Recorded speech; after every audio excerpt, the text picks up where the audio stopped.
समझ समझ के समझ को समझो, समझ समझना भी एक समझ है, समझ समझ के जो ना समझे मेरी समझ में वो ना समझ है। वैसे ये एक टंग ट्विस्टर है, लेकिन इस टंग ट्विस्टर में हमारी पूरी जिंदगी दिखाई दे रही है। समझ में नहीं आता है लोग कब कैसे रिएक्ट कर जाते हैं, समझ में नहीं आता है कि लोग कौन सी बात दिल पे ले जाते हैं। अरे बोले तो क्या बोले या मुंह ही ना खोले, बड़ी दुविधा है। नमस्कार दोस्तों, आप सभी का स्वागत है। तो आइए शुरू करते हैं summary the games people play, जिसे लिखा है एरिक बर्न ने। और अगर हम इस समरी की बात करें तो कुछ सवाल। सबसे पहले, क्या आपको कभी ऐसा लगा कि लोगों के साथ आपका इंटरेक्शन कोई गेम हो सकता है? कभी आपने अपनी डेली लाइफ के सोशल इंटरेक्शंस के बारे में गौर से सोचा है? आपका सोशल इंटरेक्शन कैसे डेवलप होता है, ये कभी सोचा है आपने? आप जो करते हैं उसके पीछे क्या वजह है, क्या रीजन है? क्या आपको मालूम है कि आपके हर एक्शन के पीछे कोई मीनिंगफुल रीजन होता है? तो ये समरी आपके इन्हीं सारे सवालों का जवाब है। इस समरी के थ्रू आप अपने बिहेवियर के बारे में इतना कुछ समझ जाएंगे, इतना कुछ जान सकते हैं जो आपने कभी सोचा भी नहीं होगा। ये समरी आपके सोशल इंटरेक्शंस के बहुत ही डीप लेयर्स को अनफोल्ड करके उनके पीछे छुपे हुए मीनिंग्स आपके सामने रखेगी। ये आपको अपने सोशल इंटरेक्शंस को क्लीन और अच्छे रखने में बहुत मदद कर सकती है। और लोगों से बात करते टाइम आप बीच की लाइंस का मतलब भी समझ पाएंगे। फिर आप क्लियरली समझ पाएंगे कि लोग दरअसल अंदर से कैसे हैं और आपके साथ वो क्या गेम खेल रहे हैं। तो चलिए शुरू करते हैं इस जर्नी को। और सबसे पहले बात करते हैं एनालिसिस ऑफ गेम्स, यानी कि ये summary games people play daily life में ह्यूमन बिहेवियर यानी कि इंसानी व्यवहार और हमारे सोशल बिहेवियर पर की गई एक डीप स्टडी की तरह है। ऑथर एरिक बर्न ने ह्यूमन एक्शंस के पीछे छुपे सीक्रेट्स को समझने के लिए डीप स्टडी करने के बाद ही ये किताब लिखी है और ये समझाने की कोशिश की है कि ह्यूमन एक्शंस असल में कैसे कंडक्ट होते हैं। उन्होंने सोशल इंटरैक्शंस को स्ट्रोक्स की तरह डिस्क्राइब किया है, फिर चाहे वो फिजिकल हो या वर्बल, क्योंकि हर इंसान को किसी न किसी लेवल पर इसकी जरूरत होती है। जैसे कि बच्चे की जरूरत होती है, नीड होती है कि उसकी माँ उसे बड़े प्यार और इंटीमेसी से स्ट्रोक करे यानी सहलाए। एक टीचर जो अपने स्टूडेंट को अप्रिशिएट करता है, एक फ्रेंड जो दूसरे फ्रेंड को एनकरेज करता है, तो ये सब स्ट्रोक के डिफरेंट टाइप के फॉर्म है। एरिक बर्न ने ये भी डिस्क्राइब किया है कि जिस तरीके से लोग सोशल इंटरैक्शंस करते हैं वो डेलिब्रेट नहीं होता। या तो उनके बिहेवियर पर उनकी अपब्रिंगिंग यानी परवरिश का इन्फ्लुएंस रहता है, या फिर वो सोसाइटी के हिसाब से ऐसा बिहेव करते हैं।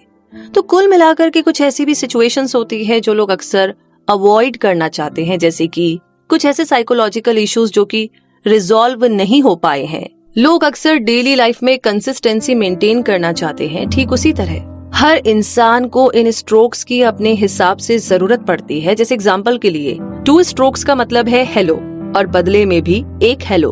और जब किसी इंसान से ज्यादा की उम्मीद नहीं होती तो रिसीवर इस एक्ट से डिस्टर्ब हो जाता है। जैसे कि मान लीजिए 2 लोग सड़क पर एक दूसरे के सामने से गुजरते हैं। वो एक दूसरे को सिर्फ थोड़ा बहुत जानते हैं, लेकिन एक दूसरे को डेली बेसिस पे हाय हेलो बोलते हैं, इससे ज्यादा कुछ नहीं। लेकिन अगर किसी दिन इनमें से एक बंदा हेलो हाय के बजाय ये पूछे हाउ आर यू, कैसे हैं आप, तो जाहिर है कि दूसरा बंदा थोड़ा कंफ्यूज हो जाएगा। वो सोचेगा कि पता नहीं क्या बात है जो सामने वाला आज मुझसे रुक करके बात कर रहा है। अब एक और केस लेते हैं जहाँ पर 2 लोग हैं और उनमें से एक दूसरे वाले को हाय बोलता है, मगर दूसरा वाला उसका जवाब नहीं देता। अब पहले वाला ये सोच करके डिस्टर्ब हो जाएगा कि इसने मेरे हाय का जवाब नहीं दिया। तो सोचिए कुछ इस टाइप के कॉन्वर्सेशंस के बारे में। और इसी के साथ आगे बढ़ते हैं इस जर्नी में, बात करते हैं थिसॉरस ऑफ गेम्स, यानी कि एरिक बर्न ने कुछ ऐसे कॉमन और इंटरेस्टिंग गेम्स बताए हैं जो लोग डेली बेसिस में खेलना पसंद करते हैं। अब ये गेम्स डिस्ट्रक्टिव भी हो सकते हैं या कंस्ट्रक्टिव भी, लेकिन ये ध्यान रहे कि इन्हें खेलने वाला इंसान जरूरी नहीं कि नेचर से भी डिस्ट्रक्टिव होगा। हो सकता है कि वो किसी सर्टेन सिचुएशन के हिसाब से ये गेम खेल रहा हो, लेकिन गेम क्या खेला जा रहा है इससे ज्यादा मैटर करता है कि कैसे खेला जा रहा है, क्योंकि आफ्टर ऑल ये किसी को पॉजिटिव या नेगेटिव तरीके से अफेक्ट कर सकता है। तो चलिए कुछ इसी तरीके के गेम्स के बारे में जानते हैं जिन्हें इस बुक में एरिक बर्न ने एक्सप्लेन किया है और देखते हैं कि वो हमारी डेली लाइफ से रिलेट करते हैं या नहीं। तो बात करते हैं लाइफ गेम्स की। जैसा कि नाम से ही पता चलता है कि लाइफ गेम्स वो होते हैं जिनका आपकी पूरी लाइफ में इम्पैक्ट पड़ता है, और कई बार इस गेम में हमारे आसपास के बहुत ही इनोसेंट लोग भी इन्वॉल्व हो जाते हैं। द लाइफ गेम्स इंक्लूड, यानी अलग अलग लाइफ गेम्स तो सबसे पहले बात करते हैं एल्कोहलिक।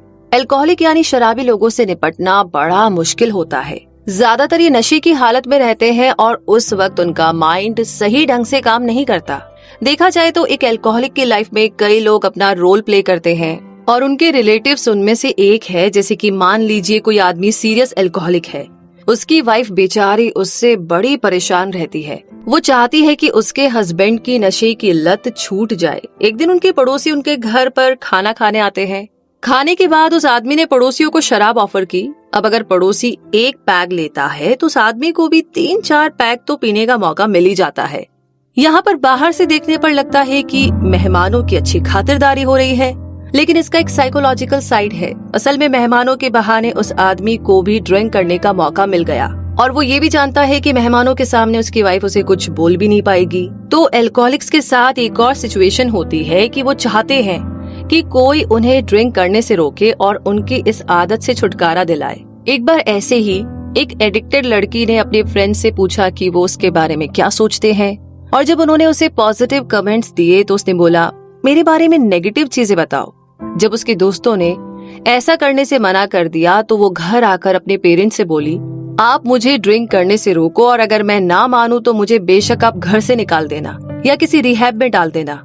उसके बाद हुआ ये कि वो खुद पर कंट्रोल नहीं कर पाई और उसने और भी ज्यादा शराब पी ली। इस बार उसके पेरेंट्स ने उसे रिहैब में डाल दिया और हैरानी की बात तो ये है कि वो लड़की भी खुद रिहैब जाने को तैयार हो गई, क्योंकि उसे अपने पेरेंट्स से यही उम्मीद थी। इसी के साथ दूसरा गेम है उधार मांगने वाले।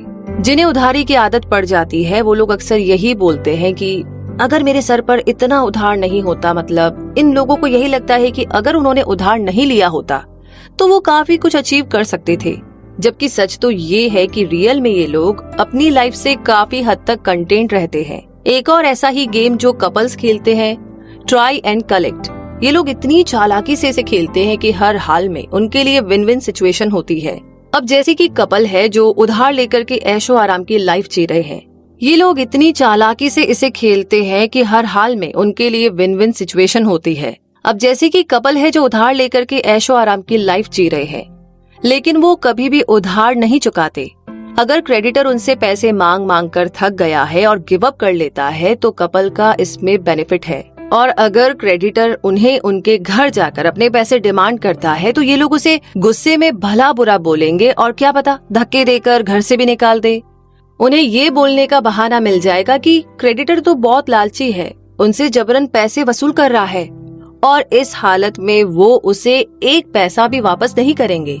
तो ये कपल असल में बाकी लोगों को भी यही शो करा रहे हैं कि उधारी लो और मजे की लाइफ जियो। इसी के साथ आगे है तीसरा गेम, किक मी।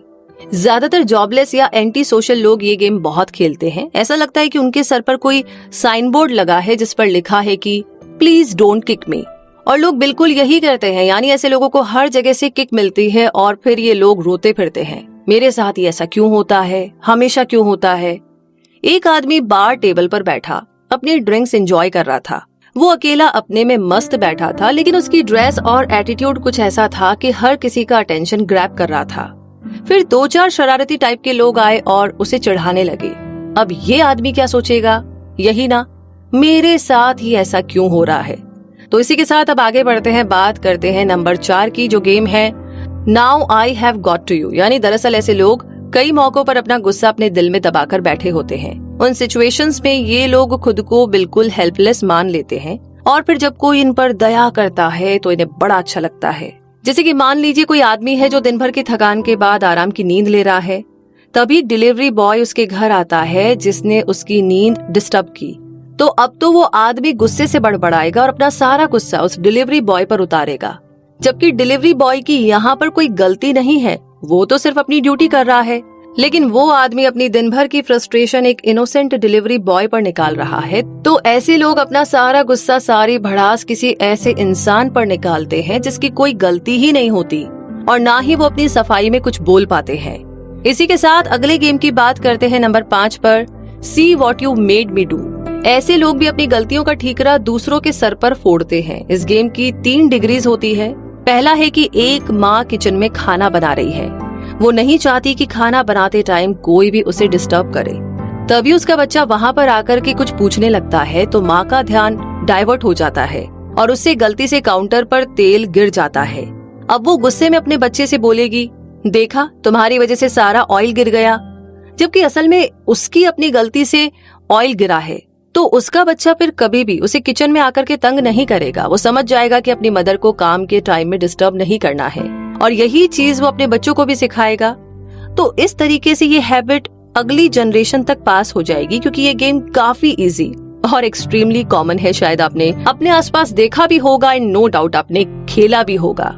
इसी के साथ डिग्री नंबर 2 कपल्स के बीच में काफी कॉमन है। मान लीजिए हस्बैंड वाइफ शॉपिंग पर जाते हैं। अगर सब ठीक रहता है तो हस्बैंड खुश है, और अगर कुछ गड़बड़ होती है तो वो वाइफ को ब्लेम करना शुरू कर देगा कि ये उसकी वजह से हुआ है।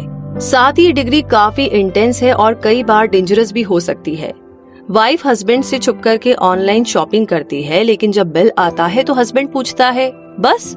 इस बात पर वाइफ उस पर चिल्लाने लगती है कि वो उसे कुछ भी खरीदने नहीं देता और इसलिए उसने खुद अपने लिए शॉपिंग की। यानी वाइफ कहना चाहती है कि उसका हस्बैंड उसे कुछ खरीदने नहीं देता, इसीलिए उसे छुप करके शॉपिंग करनी पड़ी। लेकिन सच तो ये है कि वाइफ की फिजूल खर्ची की वजह से हस्बैंड उसे शॉपिंग करने से रोकना चाहता है। तो आइए अब इस जर्नी में आगे बढ़ते हैं और बात करते हैं मैरिटल गेम्स की।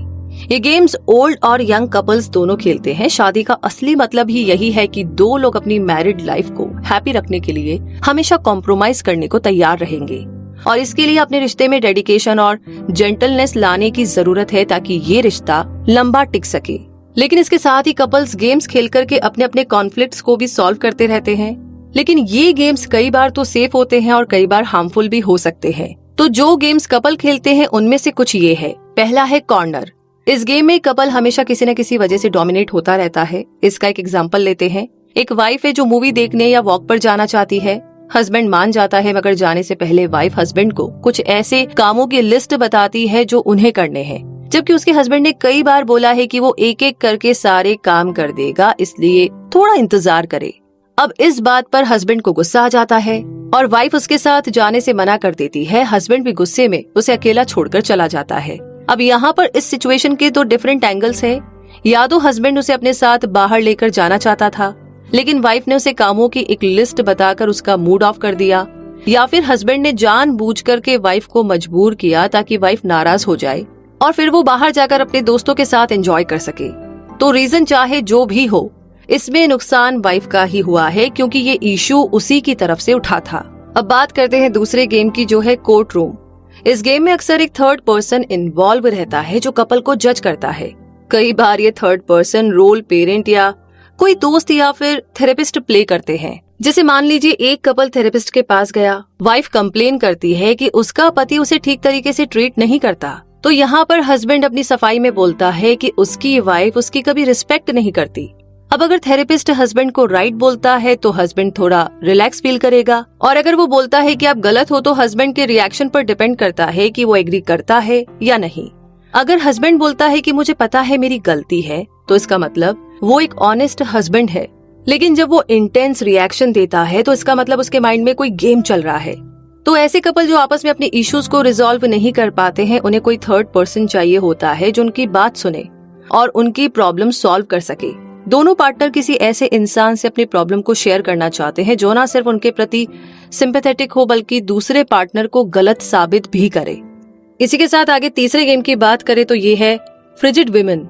इस टाइप का गेम अक्सर औरतें खेलती है जो अपने हस्बैंड को हर बात के लिए ब्लेम करना चाहती है, क्योंकि इन औरतों को लगता है कि उनके हस्बैंड्स को उनकी जरूरत नहीं है, उनकी फीलिंग्स का ख्याल नहीं है, बल्कि उन्हें तो सिर्फ उनकी फिजिकल बॉडी से प्यार है। अब अगर बेचारा हस्बैंड वाइफ को इग्नोर करता है तो ये औरतें उसे प्रोवोक करेगी, उकसाएगी, उन्हें सिड्यूस करके या किसी और तरीके से अपने हस्बैंड को अपनी तरफ खींचने की कोशिश करेगी। और जब हस्बैंड भी रिस्पॉन्ड करता है तो फिर से रोना धोना शुरू कर देगी, तुम्हें तो सिर्फ मेरी बॉडी से प्यार है। अब अगर हस्बैंड डिसाइड करता है कि वो अपनी वाइफ को टच भी नहीं करेगा तो इसका सारा ब्लेम सिर्फ वाइफ पर जाता है, क्योंकि उसने ही ये सब ड्रामा किया है। आगे नंबर 4 पर जो गेम है वो है हैरिड। जब कोई औरत 12 टाइप के डिफरेंट रोल्स प्ले करती है, जैसे वाइफ, मदर, नर्स, मेड या हाउसकीपर वगैरह, तो अक्सर वो खुद को हैरिड बना लेती है। अगर वो गेम्स खेल रही है तो वो एक टाइम में एक ही रोल प्ले कर सकती है, लेकिन वो जानबूझकर खुद के ऊपर सारा काम ले लेती है और मल्टीटास्कर बनने के चक्कर में डिजास्टर हो जाता है। फिर सारा दिन काम करने के बाद या तो वो थक करके चूर हो जाएगी या फिर बीमार पड़ सकती है। और वो इस तरीके से अपने लिए तो कभी भी टाइम निकाल नहीं पाएगी और कई बार इस तरह की सिचुएशन डिवोर्स की वजह भी बन जाती है। अगला गेम है नंबर 5 पर स्वीट हार्ट। ये गेम भी ना मैरिड कपल से खेलते हैं और एक बार ऐसा ही कपल अपने फ्रेंड्स की पार्टी में गया। वहाँ पर एक आदमी अपने दोस्त को बताता है कि उसकी वाइफ कितनी फिजूल खर्ची करती है और फिर वो अपनी वाइफ की तरफ मुड़कर बोलता है, क्यों, है ना स्वीटहार्ट। अब यहाँ पर उसकी वाइफ क्या जवाब दे। वो इस पोजीशन में ही नहीं है कि उसकी बात से डिसएग्री कर सके या उसे एक्यूज कर सके, क्योंकि हस्बैंड ने ये बात बड़े प्यार से उसे स्वीटहार्ट कहते हुए बोली थी। इस बात के पीछे एक्चुअल रीजन ये है कि उस लेडी ने उस आदमी से शादी इसीलिए की थी क्योंकि उसके सबकॉन्शियस माइंड में यही था कि उसका हस्बैंड उसे हर टाइप की सुविधा देगा। तो इस सिचुएशन में वो उसकी बुरी आदतों के बारे में बता रहा है, मगर उसे स्वीटहार्ट बोलकर के शर्मिंदा होने से भी बचा रहा है। इसी के साथ आगे बढ़ते हैं और बात करते हैं पार्टी गेम्स की। अक्सर लोग टाइम पास के लिए पार्टीज वगैरह देते रहते हैं। अब जरूरी नहीं है कि पार्टी का मतलब है कि अपने दोस्तों या फैमिली के साथ कोई स्पेसिफिक गैदरिंग रखी जाए। कई बार ऑफिस मीटिंग से पहले या क्लास शुरू होने से पहले भी पार्टी जैसा माहौल होता है, क्योंकि इस फ्री टाइम में सोशल इंटरैक्शन खूब होता है। तो party games normally light type के होते हैं और वो ऑर्डिनरी गेम्स थोड़े सीरियस टाइप के होते हैं। तो इनमें से 4 गेम्स ये है। पहला है एंट इट ऑफुल। जब एक्सपेक्टेशन के अपोजिट कोई चीज होती है तो अक्सर लोग बोलते हैं, आजकल तो किसी पे ट्रस्ट कर ही नहीं सकते। फिर वो कुछ रैंडम से एग्जाम्पल देंगे, जबकि रियलिटी में वो सोसाइटी में लैक ऑफ सपोर्ट की बात कर रहे हैं। तो ऐसे ही कुछ और मिलते जुलते एक्सप्रेशन है, जैसे कितने शर्म की बात है, क्योंकि असल में लोग अपनी सोसाइटी या फ्रेंड सर्कल से सिंपैथी की उम्मीद रखते हैं। जैसे कि किसी लड़की ने प्लास्टिक सर्जरी करवाई है, तो अब अगर उसकी सर्जरी ठीक से नहीं होती है तो लोग उसके साथ बड़े सिंपैथेटिक वे में पेश आएंगे। लोग ये तो जरूर बोलेंगे एंड इट्स ऑफुल, और लोगों से ये बात सुनकर के उस लड़की को भी एक सोशल अट्रैक्शन वाली सेटिस्फैक्शन हो जाएगी। तो इसी के साथ आगे बात करते हैं दूसरे गेम की, जो है ब्लेमिश। अपनी इनसिक्योरिटीज अवॉइड करने के लिए लोग दूसरों की गलतियां निकालते हैं। दूसरों की गलतियों से उन्हें कुछ ऐसी बातें कहने का चांस मिल जाता है। तो इस तरीके से एक बच्चा अपनी माँ से हमेशा यही बोलता है, मैं दूसरों से अच्छा नहीं हूँ माँ। लेकिन अडल्ट अपनी वीकनेस कभी भी एक्सेप्ट नहीं करते, स्वीकारते नहीं। उन्हें हमेशा दूसरे लोगों में कमी नजर आती है। जैसे कि अगर कोई सिंगल है और उसकी कोई गर्लफ्रेंड उसके साथ महीने से ज्यादा नहीं टिकती, तो वो इसके लिए खुद को जिम्मेदार नहीं समझेगा, बल्कि उंगली उन लड़कियों पर ही उठाएगा। तो आमतौर पर ये कोई दूसरा आदमी होगा जिसका अपनी गर्लफ्रेंड के साथ कई साल गुजारने के बाद अभी अभी ब्रेकअप हुआ है। आगे तीसरे गेम की बात करें तो ये है स्कैलमियल। ये गेम खेलने वाले लोग बेसिकली दूसरों को रिएक्ट करने के लिए उकसाते हैं, या तो उन्हें माफी देकर के, या उन्हें गुस्सा दिला करके, या फिर चिढ़ा करके। ये लोग जानबूझकर बात का बतंगड़ बनाते हैं ताकि कोई उनकी बात पर रिएक्ट करे। जैसे कि एक बार कुछ लड़कियां मिलकर के ड्रिंक कर रही थी, उनमें से एक ने गलती से सोफे पर थोड़ी सी ड्रिंक गिरा दी और गिलास पटक करके तोड़ दिया, लेकिन उसने तुरंत माफी मांगते हुए होस्ट से कहा कि अरे कोई बात नहीं, इट्स फाइन। अब बेचारा होस्ट काइंडनेस शो करने पर मजबूर हो जाएगा, क्योंकि उसने उन लोगों को इनवाइट किया है, लेकिन शायद ये बात उसे अच्छी नहीं लगी होगी, तो सबके सामने वो कुछ बोल नहीं सकता। हालांकि जिस लड़की ने ड्रिंक सोफे पर गिराई, उसे होस्ट के शांत रिएक्शन से थोड़ी सेटिस्फेक्शन तो मिल जाएगी। आगे नंबर 4 पर जो गेम है वो है व्हाई डोंट यू। यानी कि ये गेम काफी पुराना है और हम सब ने अपनी लाइफ में कभी ना कभी ये गेम जरूर खेला होगा। ये गेम खेलने वाले लोग अक्सर बच्चे के रोल में होते हैं, जो सोचते हैं कि you are never going to help me, whatever you do, तुम कभी मेरी हेल्प नहीं करने वाले, चाहे कुछ भी हो जाए। मान लेते हैं कि कोई आदमी है जो कंफ्यूज है कि उसे कौन सी जॉब करनी चाहिए। उसका दोस्त चाहता है कि वो सॉफ्टवेयर इंजीनियर की जॉब करे। हाँ, लेकिन मैं इसमें ज्यादा इंटरेस्टेड नहीं हूँ, वो आदमी अपने दोस्त को बोलता है, लेकिन दोस्त उसे तब तक मनाता रहता है जब तक कि वो चुपचाप मान नहीं जाता। तो यहाँ पर उस आदमी को एक तरह की विक्ट्री वाली फीलिंग आती है कि उसने अपने दोस्त को अपने आर्ग्यूमेंट से, बहस से चुप करा दिया। तो इतने सारे गेम्स की बात करने के बाद जर्नी में आगे बात करते हैं अंडरवर्ल्ड गेम्स की। जो लोग जेल की यात्रा करते रहते हैं, यानी कभी अंदर कभी बाहर, वो इस गेम को खेलने में एक्सपर्ट होते हैं। रूल्स तोड़ना इन्हें अच्छा लगता है। इससे उन्हें एक टाइप की सेंस ऑफ पावरमेंट फील होती है। एक नॉर्मल इंसान के तौर पर भी हम लोगों को कॉप्स एंड रोबर्स जैसे गेम्स अच्छे लगते हैं, जो कई बार रियल रॉबर्स भी पैदा करती है। और जो लोग ये गेम खेलना पसंद करते हैं, वो पकड़े जाना भी पसंद करते हैं। जैसे मान लीजिए कोई चोर है, वो अपने क्राइम स्पॉट पर कोई ना कोई क्लू छोड़ देता है ताकि पुलिस उसे पकड़ सके और जेल में डाल दे। असल में उन्हें चोरी से ज्यादा पकड़े जाने में मजा आता है, और ऐसा लगेगा जैसे ये लोग एक्चुअली में लूजर्स है, जिन्हें पकड़े जाने पर एक टाइप का सेटिस्फेक्शन मिलता है। और इस गेम को खेलने के बाद वो एक न्यू गेम शुरू करते हैं, वांट आउट। एक प्रिजनर जेल से भागने की नाकाम कोशिश में पकड़ा जाता है। उसकी सेंटेंस यानी पनिशमेंट एक्सटेंड हो जाती है, अब उसे तो उदास होना चाहिए, राइट? लेकिन नहीं, असल में वो बड़ा खुश है क्योंकि उसे अपनी सजा बढ़वानी थी। उसे जेल से ज्यादा सेफ और स्टेबल प्लेस और कोई नहीं मिलेगा, इसीलिए उसने भागने का प्लान बनाया था ताकि उसे कुछ और टाइम जेल में रखा जाए। इन्हीं सारी बातों के साथ बात करते हैं अगले गेम की, जो है कंसल्टिंग रूम गेम्स। लोगों को लगता है कि साइकोथेरेपी उनकी हर प्रॉब्लम का सोल्यूशन है और साइकोलॉजिकल थेरेपी लेना बहुत सेफ है, मगर अफसोस की बात तो ये है कि इसके भी अपने गेम्स है। पहला गेम है, मैं तो बस तुम्हारी हेल्प करना चाहता हूँ, I am only trying to help you. मतलब कोई भी साइकियाट्रिस्ट के पास जाने के बाद ही ये चीज रियलाइज करता है कि उसे सही और प्रॉपर ट्रीटमेंट नहीं मिल रही, क्योंकि साइकियाट्रिस्ट उसका ठीक से इलाज नहीं कर रहा। और जब पेशेंट उसे इस बारे में कुछ पूछता है तो साइकियाट्रिस्ट का एक ही जवाब होता है, मैं तो सिर्फ तुम्हारी मदद करना चाहता हूँ। फाइनली पेशेंट कुछ पूछना ही छोड़ देता है। उसे यही लगता है कि सचमुच उसका इलाज हो रहा है और साइकियाट्रिस्ट जो कर रहा है ठीक कर रहा है। दूसरा है इंडिजेंस। लोग साइकियाट्रिस्ट के पास अपनी प्रॉब्लम लेकर जाते हैं, लेकिन साइकियाट्रिस्ट उनके साथ इंडिजेंस गेम खेलते हैं और फिर ये लोग भी उन्हें इस गेम में कोऑपरेट करने लगते हैं। एक लड़का जिसे ADHD की प्रॉब्लम थी, साइकियाट्रिस्ट के पास जाकर थेरेपी लेना शुरू करता है। ये सिलसिला काफी लंबा चलता है। साइकियाट्रिस्ट उस लड़के को बोलता है कि अगर उसे कम्प्लीटली ठीक होना है तो उसे अपनी लाइफ में कुछ चेंजेस लाने पड़ेंगे, लेकिन रियलिटी में दोनों ही जानते हैं कि वो प्रिटेंड कर रहे हैं। साइकियाट्रिस्ट का ऐसा कोई इंटेंशन नहीं है कि वो इस सजेशन को फॉलो करेगा और ना ही लड़का अपनी लाइफ में कोई चेंज लाने की कोशिश करेगा। असल में वो लड़का बड़े आराम से अपनी सारी प्रॉब्लम्स साइकियाट्रिस्ट के ऊपर डाल के बैठा है। तो दोनों एक गेम खेल रहे हैं और दोनों का इसमें फायदा है, क्योंकि साइकियाट्रिस्ट अपने पेशेंट से पैसे कमाता रहेगा और लड़का अपनी छोटी बड़ी हर प्रॉब्लम खुद फेस करने के बजाय साइकियाट्रिस्ट के पास भागता रहेगा। इसी के साथ अब आगे बात करते हैं गुड गेम्स की, यानी कि अच्छे गेम्स की। गेम्स अच्छे भी हो सकते हैं, लेकिन सिर्फ तब जब खेलने वाला उन्हें बिना किसी को हर्ट किए पॉजिटिव वे में खेले। अगर प्लेयर्स अच्छे हैं और एक गुड मोटिवेशन के साथ खेल रहे हैं तो ये गेम क्रिएटिव और पॉजिटिव भी हो सकते हैं। जैसे पहला गेम है कैवेलियर। जैसा कि हमने सेक्सुअल गेम्स के बारे में डिस्कस किया, ये गेम एक हार्मफुल गेम को भी अच्छा बना सकता है और उसमें पॉजिटिव एनर्जी ला सकता है। एक आदमी एक लेडी से बार में मिलता है, वो उसे इतना कन्विंस कर देता है कि वो उस आदमी पर ट्रस्ट करने लगती है। वो उसे कॉम्प्लीमेंट्स देता है, उसे एनकरेज करता है, लेकिन अपनी लिमिट में रहता है, जिससे उस लेडी को उसकी जेंटलनेस का यकीन हो जाता है।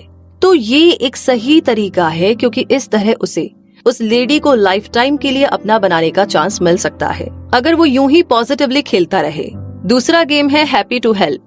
कुछ लोग बिना लालच के दूसरों की मदद करते हैं। उनका कोई लालच नहीं होता, वो सिर्फ अपनी खुशी से लोगों की मदद करते हैं। उनके दोस्त भी होते हैं और दुश्मन भी, मगर उनकी हेल्प का मोटिवेशन चाहे कुछ भी हो, आखिर वो एक अच्छा काम तो कर रहे हैं। लोगों की हेल्प करके उनके साथ दोस्ती का हाथ बढ़ाना एक अच्छी शुरुआत है। आगे तीसरा गेम है they will be glad they knew me. ये गेम नेगेटिव नहीं है जहाँ कोई अपनी सुपीरियरिटी दिखा करके लोगों को हार्म करना चाहता है, बल्कि एक अच्छी गेम है जहाँ पर कोई इंसान उन लोगों के थ्रू भलाई करने की कोशिश करता है जिन पर वो ट्रस्ट करता है। जैसे कि एक आदमी जो रिसेंटली प्रेसिडेंट बना है, वो कसम खाता है कि वो अपने लोगों को एक बेस्ट पॉलिटिशियन और एक अच्छा इंसान बनकर दिखाएगा। वो अपने लोगों के लिए सब अच्छा ही करेगा, उनकी प्रॉब्लम्स को सॉल्व करने की कोशिश करेगा, उनकी बात सुनेगा, ताकि उन लोगों को इस बात की खुशी हो कि वो अपने प्रेसिडेंट को जानते हैं। तो इन्हीं सारी गेम्स के बारे में जानने के बाद अब टाइम आता है इस समरी के कंक्लूजन का। इस समरी से एक बात तो क्लियर है कि लाइफ में गेम्स खेलना बहुत जरूरी नहीं है। हालांकि इनका हमारी लाइफ में थोड़ा बहुत पार्ट है, लेकिन जो चीज सबसे ज्यादा मैटर करती है वो ये है कि हम अपनी लाइफ में जितना हो सके उतना पॉजिटिव रहे और हर हाल में दूसरों और अपने लाइफ के साथ गेम खेलने से बचे, खास करके ऐसे गेम्स जो डिस्ट्रक्टिव होते हैं और हमें हार्म कर सकते हैं। और अगर आपको गेम्स खेलने ही है तो सेफ वे में खेलिए ताकि किसी को तकलीफ ना हो। हमने इस समरी से ये भी सीखा कि जितना हम सोचते हैं लाइफ उससे कहीं ज्यादा बढ़कर है। जितना हम खुद का ध्यान रखते हैं, अपने बारे में सोचते हैं, उतना ही हमें दूसरों का ख्याल भी रखना चाहिए। आपको स्ट्रॉन्ग और ऑनेस्ट तो बनना ही पड़ेगा, साथ ही लोग जो गेम्स खेलते हैं उसे भी समझना पड़ेगा। उसके बाद ही आप डिसाइड कर सकते हैं कि आप कैसी लाइफ चाहते हैं और गेम्स के साथ या इसके बगैर। तो इन्हीं सारी बातों के साथ ये समरी तो यहीं पर समाप्त होती है। वैसे समरी के बारे में आपकी क्या राय है? आपने इतने सारे गेम्स के बारे में जाना, कौन सा गेम आप प्ले करते हैं या फिर आपने किसी को कोई गेम प्ले करते हुए देखा है, तो आप हमारे साथ शेयर कर सकते हैं कमेंट बॉक्स में लिख करके। साथ ही जिस समरी के बारे में आगे आप जानना चाहते हैं वो भी बता दीजिए, और अपना ढेर सारा प्यार आप हमें दे सकते हैं गूगल प्ले में रिव्यूज देकर। तो अपना रखिए बहुत सारा ध्यान, हमेशा खुश रहिए, मुस्कुराते रहिए। जय हिंद।